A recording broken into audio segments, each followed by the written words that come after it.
2 বছর আগে উচ্চ মাধ্যমিক সেমিস্টার পদ্ধতি চালু করলো রাজ্যের তৃণমূল কংগ্রেস সরকার। আমরা এআইডিএসও বলেছিলাম স্কুল শিক্ষায় সেমিস্টার যদি চালু হয় তাহলে সরকারি স্কুল শিক্ষা আজকে যতটুকু টিকে আছে, যতটুকু তার আজকে মানে আবরণটা টিকে আছে, সেটাও ভেঙে পড়বে।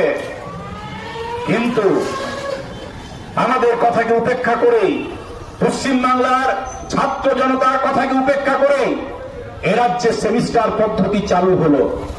সেই সেমিস্টার পদ্ধতির সিস্টেমের প্রথম উচ্চ মাধ্যমিক পরীক্ষা হলো এবছর।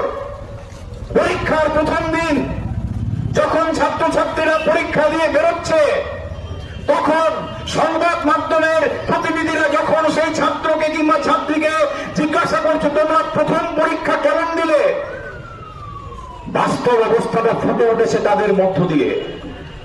বলেছে যে আমরা দেখুন পরীক্ষার 1 মাস আগে বই পেয়েছি, আমরা সিলেবাস শেষ করতে পারিনি, আমাদের স্কুলে ভালো করে ক্লাস হয়নি, সিলেবাস শেষ না করে আমরা পরীক্ষা বসতে বাধ্য হয়েছি এবং আমরা সমাজ সেমিস্টারে মাত্র 2 থেকে 2.5 মাস সময় পেয়েছি।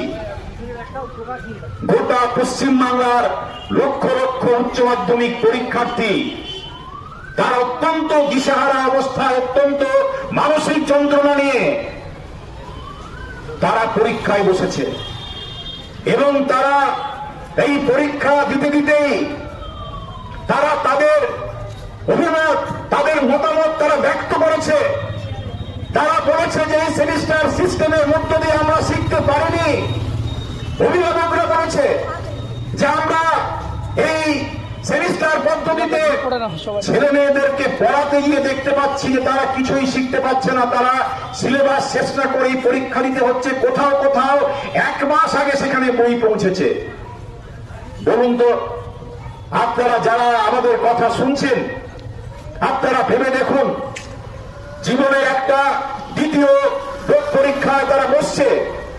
সেই পরীক্ষায়, যে পরীক্ষায় ফলাফলের উপরে একটা ছাত্র উচ্চ শিক্ষায় কিভাবে যাবে, উচ্চ শিক্ষায় সে কিভাবে এগোবে, তা নির্ধারণ হচ্ছে যে পরীক্ষার মধ্য দিয়ে। সেই পরীক্ষাকে নিয়ে কিভাবে রাজ্যের তৃণমূল কংগ্রেস সরকার ছিনিমিনি খেলছে।